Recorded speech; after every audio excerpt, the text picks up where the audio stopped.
Durante la fiesta de cumpleaños de mi sobrino, mi hermana se burló de mí frente a todos, diciéndome que solo servía para pagar cuentas. Su esposo se rió, mi madre guardó silencio, así que cancelé el pago de su matrícula y me marché dejando a todos en shock. Me llamo Rodrigo, tengo 34 años, y desde hace 7 he sido lo que mi familia llama el responsable. El que paga a tiempo, el que responde llamadas, el que aparece cuando alguien está en el hospital, el que se encarga del caos sin hacer ruido, solo para que nadie más tenga que hacerlo. Nunca pedí ocupar ese lugar, pero lo asumí como muchos hermanos mayores, por acumulación de pequeños favores que se volvieron rutina. Una factura olvidada. Podrías cubrir esto solo por esta vez. Y así, lo que fue un gesto de ayuda se convirtió en una expectativa. Y lo permití, porque evitar discusiones era más sencillo que enfrentarlas. Hasta que llegó el cumpleaños número 10 de mi sobrino Tomás. Es un buen chico, divertido, inteligente, algo callado cuando hay mucha gente, pero se transforma cuando está cerca de animales. Lo quiero mucho. Cada año hago todo lo posible para que su cumpleaños sea especial, más que nada porque mi hermana Laura y su esposo Mauricio son expertos en dejarlo todo para último momento. El año pasado intentaron reservar un salón apenas unos días antes del evento, y se canceló la noche previa. Yo acabé alquilando un parque de camas elásticas de interior, por mi cuenta, $1.600, solo para evitar que los niños terminaran decepcionados. Nunca me devolvieron el dinero, ni una tarjeta de agradecimiento. Este año me adelanté. Reservé una granja con animales, porque recordé que Tomás una vez habló con entusiasmo sobre las cabras. Pensé, ¿por qué no? También pagué parte de la torta, el camión de comida,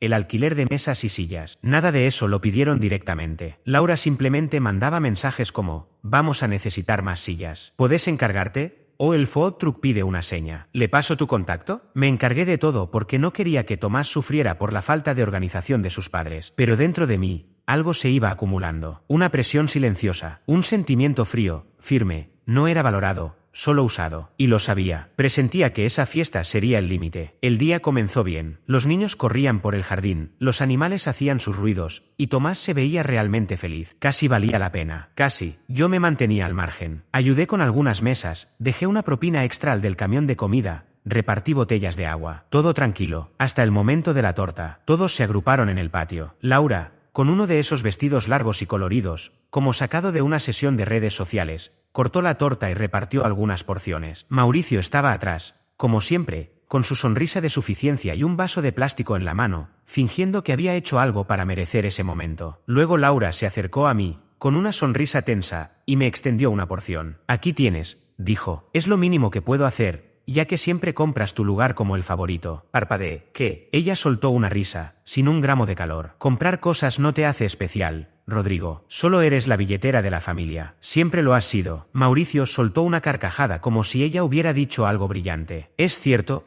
hermano. Hay que admitir que es muy cómodo. Siempre apareces para salvar el día. Me quedé un momento quieto, con ese plato ridículo en la mano. Mi madre estaba a pocos pasos, arreglando servilletas. Alcanzó a oír lo suficiente y sin mirarme dijo, déjalo pasar, Rodrigo, no vale la pena. Hoy no, déjalo pasar. Las mismas palabras que escuché cuando devolvieron mi auto con un golpe. Cuando usaron mi cuenta de Amazon y compraron una tablet de $900 para la escuela de Tomás. Cuando Mauricio perdió su empleo por tercera vez y yo confirmé un préstamo para su colegio privado. Déjalo pasar. Miré la torta. Luego, la mesa de regalos. Había un sobre blanco grande, mi sobre. Dentro, un cheque certificado. Era el pago final para el próximo semestre de Tomás en su escuela privada. No solo no me lo habían agradecido, ni siquiera le dijeron a Tomás que era de mi parte. Escuché a Laura decirle a alguien que era un regalo de la familia. Dejé el plato suavemente sobre la mesa. Caminé hacia la pila de regalos. Tomé el sobre. ¿Qué haces?, preguntó Laura entre confundida y divertida. No grité, no armé un escándalo. Solo hablé con claridad, lo suficiente para que ella, Mauricio y todos cerca escucharan. Suerte con el próximo semestre. Acabo de cancelar el pago. Ella quedó paralizada. ¿Qué? Me di vuelta y comencé a alejarme. No puedes hacer eso, gritó, y ya no pudo ocultar el pánico. Rodrigo, lo prometiste. Nunca prometí nada, respondí sin girarme. Lo asumiste. Hay una gran diferencia. Llegué a mitad de camino por la entrada de grava cuando escuché pasos apresurados tras de mí. Sabía que era Mauricio. Y también sabía que no venía a disculparse. Me alcanzó cerca de la reja, agitado, con la cara enrojecida. Vamos, hombre, no hagas esto. Somos familia. Me detuve al oír esa palabra. ¿Familia? Ese recurso que usan como cinta adhesiva para tapar insultos, manipulaciones y promesas rotas. Me giré despacio. Mauricio estaba con las manos en la cintura, en pose de charla motivacional. Lo mismo que hizo aquella vez en Acción de Gracias cuando me pidió un préstamo pequeño, que resultó ser de $15.000. No estaba enojado,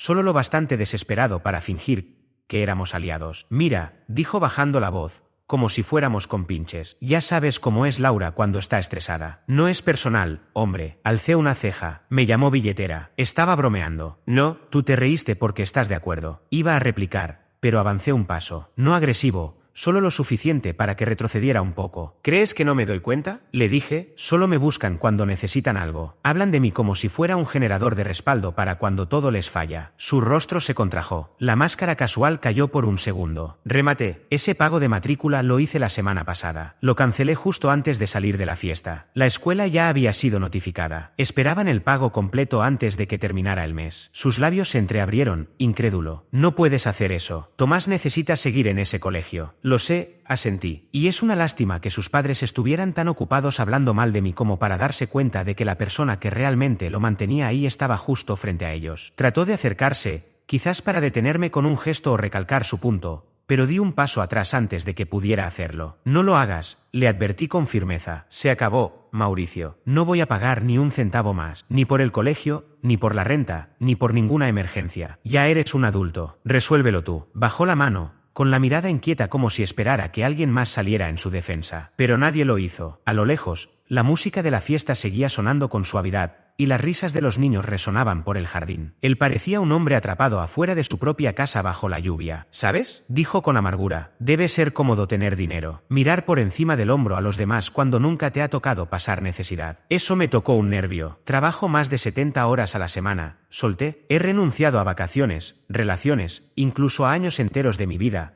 solo para construir algo propio. ¿Tú crees que esto es suerte? Hice un gesto hacia el auto nuevo estacionado al fondo de la entrada. ¿Crees que esto apareció de la nada mientras tú dormías hasta tarde y cambiabas de empleo cada 2 meses? Durante años viví a base de latas de atún mientras diseñaba sitios web en un sótano a las 3 de la madrugada. Mauricio no dijo nada. No parecía arrepentido, solo en silencio. Su mandíbula estaba tensa, pero no encontró ninguna respuesta. No me molesta que hayan necesitado ayuda, agregué, ahora más calmado. Lo que me duele es que dieran por hecho que siempre iba a estar ahí. Que Laura se atreviera a dar un discurso agradeciendo que la familia pagaba todo, cuando su hijo ni siquiera sabe quién fue el que realmente mantuvo la luz encendida. Él desvió la vista. Dile que terminé, concluí. Dile a tu esposa que el bolsillo se cerró. Me alejé sin mirar atrás, avanzando por la fila de autos estacionados. Pude sentir que él seguía allí parado, pero no hizo ningún intento por seguirme. Al subir a mi auto y cerrar la puerta, el silencio fue más duro de lo que imaginaba. Nadie me había perseguido jamás, ni cuando salía temprano de las cenas familiares, ni cuando ignoraba los mensajes durante días, ni siquiera después de faltar al Día del Padre porque mi madre insistía en que debía hacer las paces con mi padre después de que él me llamara una decepción. Me quedé quieto, con las manos sobre el volante, el motor apagado, respirando en ese espacio que, por primera vez, sentía realmente mío. No se trataba solo del dinero. Nunca se trató solo de eso. Era el hecho de que solo me buscaban cuando podían sacar algo de mí. Como si ser parte de la familia implicara pagar con transferencias bancarias y tickets de regalo. Y finalmente, había llegado a mi límite. Mi celular vibró. Era un mensaje de Laura. Primero una llamada perdida, luego un texto. ¿Qué hiciste? Tomás está llorando. La escuela llamó. Estás arruinando todo. Me quedé observando la pantalla por un segundo. Luego llegó otro. Vuelve y arregla esto. Estás actuando de forma ridícula. Y otro más. Si no te importamos nosotros, al menos piensa en Tomás. Después sonó el teléfono otra vez. Esta vez era mi madre. No contesté. 10 segundos después, un mensaje apareció en la pantalla. Debes disculparte. En esta familia no se actúa así. Solté una risa seca. Solo, dentro del auto. Escribí una respuesta. Exactamente. La envié, luego giré la llave, encendí el motor y me alejé del evento que había financiado,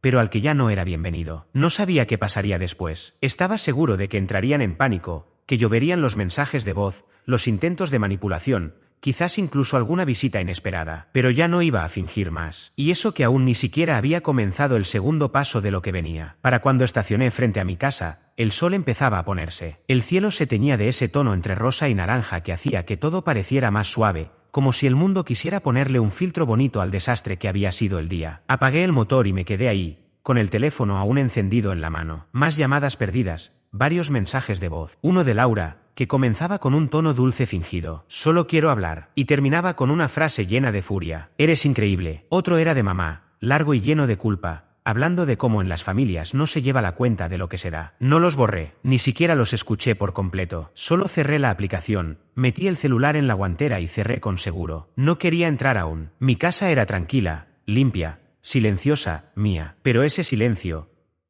después de eventos familiares, siempre pesaba más. Era como si todo el ruido se esfumara y me dejara solo con ese viejo dolor. El que me decía que quizá nunca fui hecho para ese tipo de afecto ruidoso y desordenado. Que tal vez solo me invitaban para que todo funcionara. Pero esta vez, ese vacío se sentía distinto, más auténtico. Tomé el camino largo, dando la vuelta por el patio trasero en lugar de entrar por la puerta principal. Yo mismo había diseñado ese jardín hace unos años. Coloqué las piedras con cuidado. Construí una pequeña plataforma de madera y colgué unas luces solares que se encendían solas al caer el sol. Esa tarde me serví un vaso de agua del grifo exterior, me senté en una de las sillas de madera y me dediqué simplemente a escuchar el viento durante un rato. Pensé en Tomás, solo en él, no en Laura, ni en Mauricio, ni siquiera en mi madre, solo en ese niño. Tomás merecía mejores padres, pero más allá de eso, merecía conocer la verdad, no la versión manipulada de la realidad que ellos inventaban para no quedar mal. Él era listo, tarde o temprano iba a descubrirlo todo. Solo esperaba que cuando lo hiciera no estuviera ya demasiado desilusionado del mundo. Con el tiempo, me levanté y entré en casa. Fui directo a mi oficina y abrí el cajón donde guardaba un segundo sobre, el que Laura y Mauricio ni siquiera sabían que existía. Lo preparé después de que se olvidaran de reembolsarme por la última emergencia médica,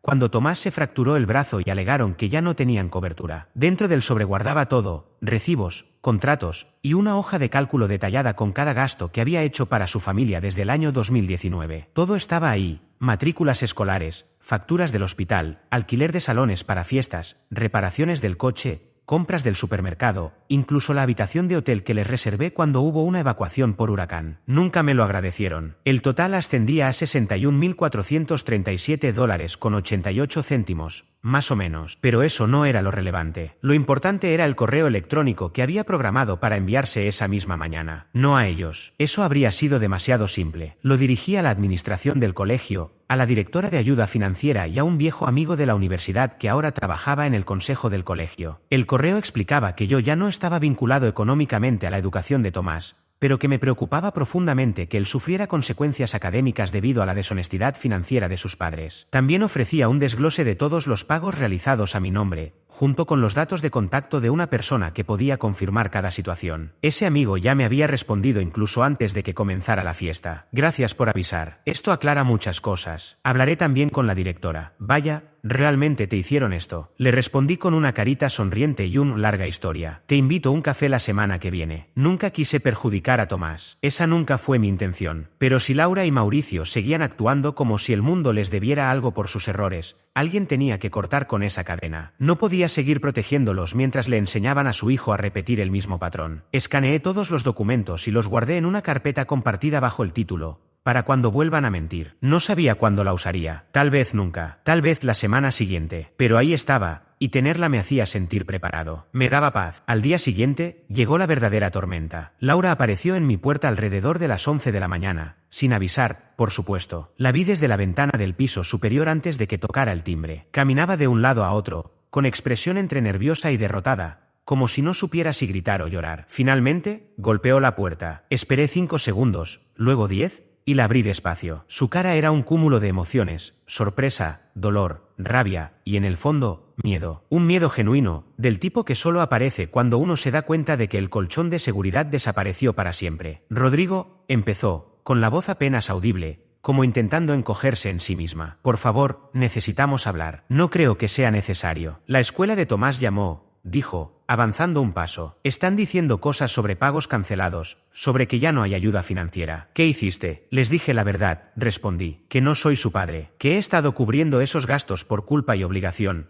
pero que ya no soy responsable de tu vida. Me miró, desconcertada. No puedes simplemente alejarte. Ya lo hice. Sus ojos se llenaron de lágrimas. ¿Y Tomás? ¿Lo estás castigando por lo que hicimos nosotros? No, respondí, con voz baja. Le estoy mostrando lo que significa asumir consecuencias. Fue entonces cuando su expresión cambió. La tristeza se transformó en ira. ¿Crees que esto te convierte en el bueno? No, pero me hace sentir libre. Iba a replicar, pero no le di oportunidad. Laura, le dije, ve a casa. Dile a Mauricio que esto fue solo el primer paso. Y cerré la puerta. No supe nada de ellos durante 3 días completos. 3 días gloriosos de silencio. Sin llamadas, sin mensajes cargados de culpa, sin excusas disfrazadas de preocupación por Tomás. Solo silencio. Caminé mucho, cociné con calma, dormí profundamente. Por primera vez en años, sentí que no vivía anticipando la próxima crisis de otra persona. Hasta que llegó el cuarto día, mi madre dejó un mensaje en el buzón de voz. Rodrigo, voy a ir mañana. Vamos a hablar de esto.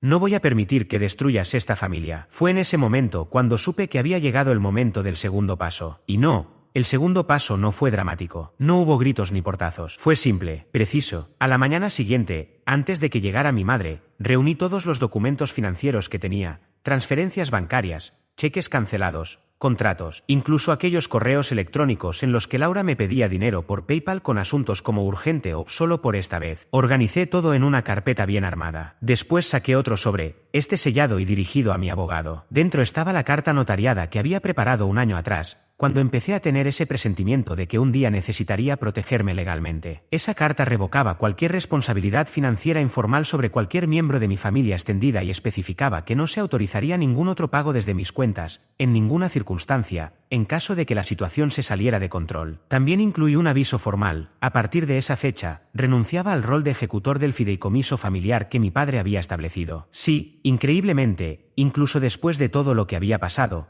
aún tenían pensado dejarme a cargo de la distribución de los bienes familiares cuando llegara el momento. No más. Le envié un mensaje a mi abogado para confirmar la recepción del documento. Su respuesta fue breve pero clara. Buena decisión. Ya era hora. Con todo entregado y archivado, solo quedaba esperar. Mi madre llegó al mediodía. No tocó la puerta, simplemente entró como si nada, igual que siempre. Ese fue el primer detalle que me hizo ruido, lo normal que se sentía. Caminó por la casa con esa naturalidad de quien cree que todavía tiene autoridad, como si yo siguiera teniendo 16 y viniera a darme órdenes o a pedirme ayuda con algo. Pero al ver la carpeta sobre la encimera de la cocina, su expresión cambió. ¿Y esto?, preguntó. Le señalé el documento. Todo lo que he pagado desde 2019, con comprobantes y detalles. Pensé que facilitaría nuestra próxima conversación. Revisó algunas páginas, con el ceño fruncido. ¿Por qué estás haciendo esto? Porque me dijiste que yo era quien estaba destruyendo a la familia. Si vamos a hablar de eso, prefiero que lo hagamos con hechos sobre la mesa. Cerró la carpeta y me lanzó una de esas miradas maternas cargadas de agotamiento, como si estuviera exagerando o actuando sin motivo. Estás perdiendo el enfoque. No se trata de dinero, se trata de amor, de apoyarnos. Solté una risa seca. ¿Esto te parece amor, mamá? Porque si así se ve el amor, entonces no quiero formar parte. Se sentó frente a mí, endureciendo la mirada. Siempre fuiste el fuerte, el que podía con todo. Por eso confiábamos en ti. Hacías que todo pareciera fácil. Tal vez olvidamos decirte gracias cada vez,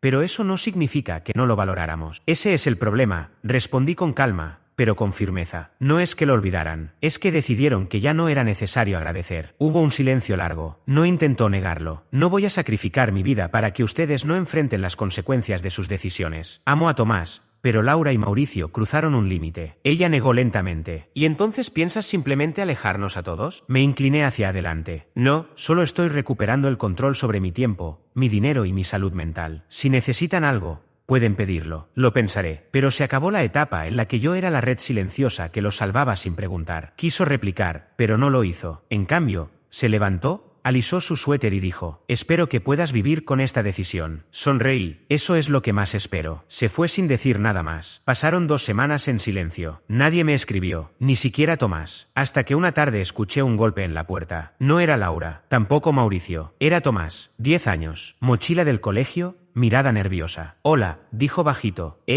No creo que debiera haber venido. Me agaché hasta quedar a su altura. Tú siempre puedes venir, campeón. ¿Qué pasa? Titubeó un momento. Mis papás pelean mucho. Por el colegio, por el dinero, por ti. Asentí con calma. Eso no es tu culpa. Lo sé, murmuró, aunque no parecía convencido. Solo quería darte las gracias por la fiesta y por el colegio y todo eso. Me costó tragar saliva. No tenés que agradecerme nada, Tomás. Lo hice porque me importas. Ellos dicen que ya no. Le puse una mano en el hombro. Eso no es cierto. Pero cuando los adultos toman malas decisiones, quienes han estado sosteniéndolos tienen que parar, o todo se repite una y otra vez. ¿Entiendes? Asintió lentamente. Luego, se le iluminó la cara. ¿Puedo seguir viniendo a pasar tiempo contigo? Claro que sí, dije, abrazándolo. Siempre que quieras. Esa noche preparamos macarrones con queso, vimos una película vieja y jugamos a las cartas hasta que su madre llamó para saber dónde estaba. No dijo mucho, solo pidió que lo enviara de regreso. Así lo hice, pero antes deslicé un sobre pequeño en su mochila. Dentro había una tarjeta prepaga con algo de saldo y una nota que decía: